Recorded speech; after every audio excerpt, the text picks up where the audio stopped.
Hello everybody, this is Maniac4Toys, and we're here with kind of a small recap of Cataclysm 3, which happened this past weekend in New Jersey, hosted by the good guys at NYCNO, or in New York City NERF Ops would be the full name of it. They did an excellent job of bringing this event down to Jersey. They did win, so technically they own New Jersey. That's just for play. It's part of the drumming up the excitement about it. But, you know, it was all good fun. We had a lot of people turn out for that, over 30 people that I recall, playing different games at different times and with different blasters on their own. A couple unique things in there as well. There was one person that had like this triangular add-on that basically put 3 blasters into one. It was goofy, it was silly, but we all loved it.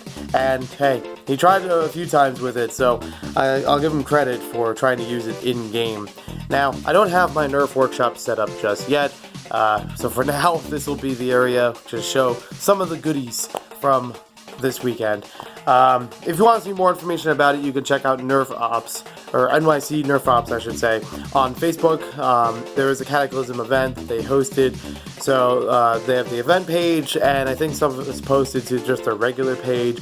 So excellent photography out there as well from a couple people, most notably Ben. Really great photography in there. I'm happy we were able to get not only photos but also video. Some people had GoPros with them to help document at different angles of the event. Some of the officials also were recording on the side, so I'm sure that footage is going to turn out great. I haven't seen all of it yet, but having been there and playing different games, it was a lot of fun. Most of the games that we played were boiled down into 2 categories, where it was either attack, defend, or King of the Hill. So I'll explain more about those later, but basically they're ways of operating 2 teams at a given time, and you try to conquer a certain area over a certain period of time, you know, trying to fend off the other team that might keep coming back in. And the way everything was set up, different roles that people had, also worked out very well. I think it was a lot of fun. And it was also the first event where I got to try out my first modded blaster, the Modulus ECS-10. And it's the 3rd one that I've owned, but now we've got a 4th one. 4th Modulus. I now own 3 stock ones because I did a trade with someone from Garden State Nerf Squad where they didn't need this one anymore, but they were looking for a mediator and a sharpfire. I happen to have both of them, wasn't using them too often in games, so I thought, go right ahead, just go right for it. If I really want to pick up a mediator next time, it's not too hard to find. So that's good to have right there, another Modulus to play around with.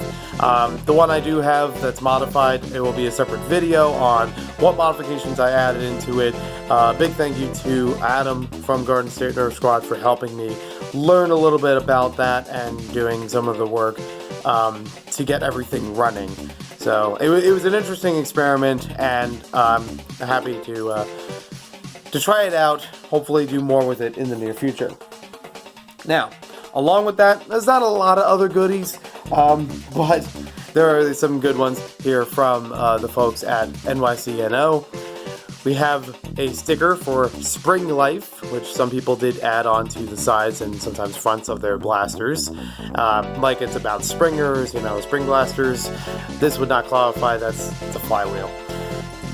We've got Yeet, which has been commonly said around. I'm surprised there isn't one yet that's Go On Git, because that one also has been said quite a bunch with the NYCNO folks.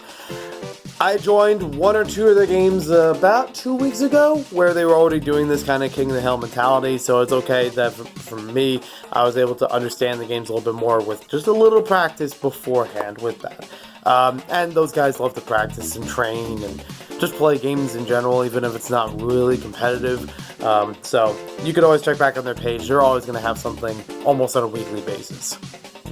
And we can't talk about good stickers that came out of this weekend without talking about good old Nest, or Nestor, if you may. He's one of the leaders of Gardens, He's one of the leaders of New York City Nerf Ops. I'm getting this confused. But great guy. Love talking with him. He was helping a lot with the event, getting everything organized, different games, different teams. So props to him for how everything turned out for this weekend. And I'm glad that there's now a meme sticker of him. I'm not sure where I'm going to add any of these yet, but they're around. They're cool to pick up on certain occasions. I didn't mention this before. When I did Ragnarok 2019 with TCNJ Manhunt Club, they had it several months earlier. I was able to pick this up. This was basically their kind of sticker. Some of them were stickers, some of them were just paper printouts.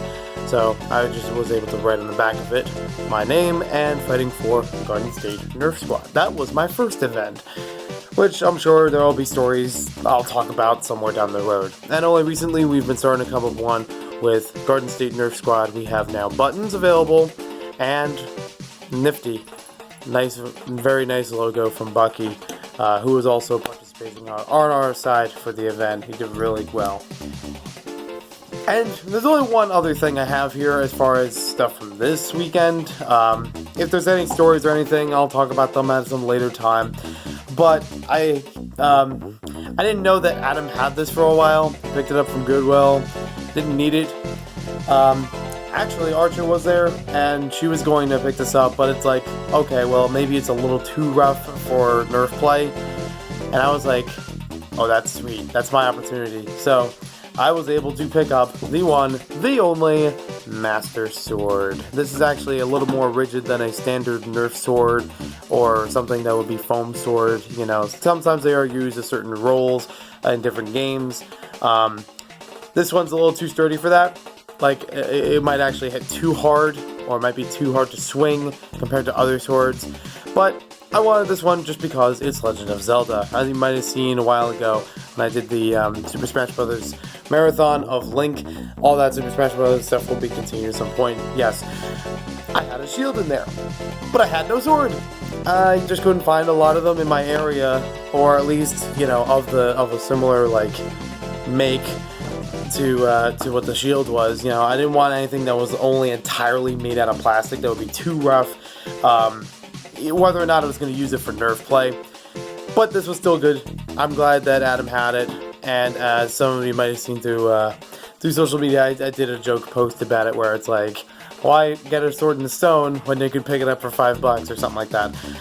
Yeah, he got me a good deal on it, so I'm happy that's now in my collection just as a Legend of Zelda fan. Other than that, I don't have really much to offer here.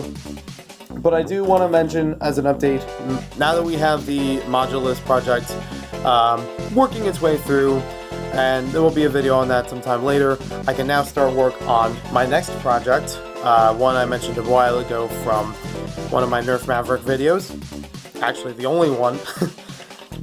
I did mention before that I got a second Nerf Maverick Rev 6 in yellow, so that I was going to recolor that one in a similar color scheme to the red Unity Power System, as based on the prototype version. So this would be an example of some of the colors that I would base off of.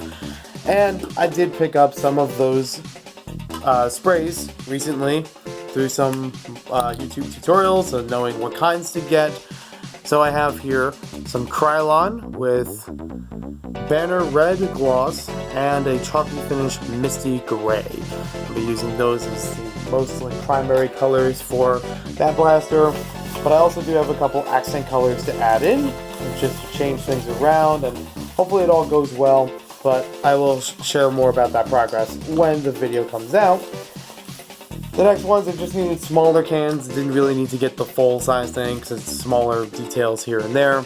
They're also from the same brand of Krylon. They're all called Shortcuts. And it doesn't really say what the color is on there. This one says Glow Orange on the tag.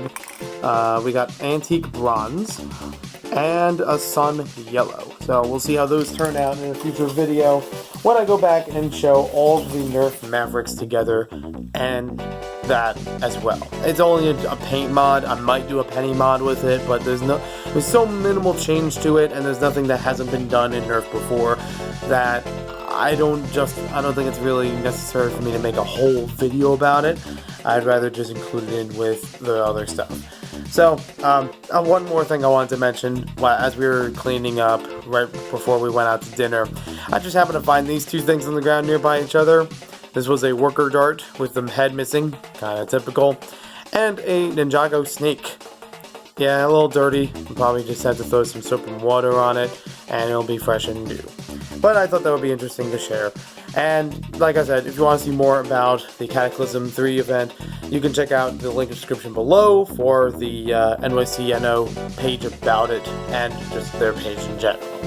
Thank you for watching. We'll see you next time with more videos. I'm definitely going to have a lot more to talk about with NERF, whether it's about the events themselves, or fun moments from the events, or just nerfing and, getting ready for other events, other blasters and things I'd like to share. We'll see you next time with more videos.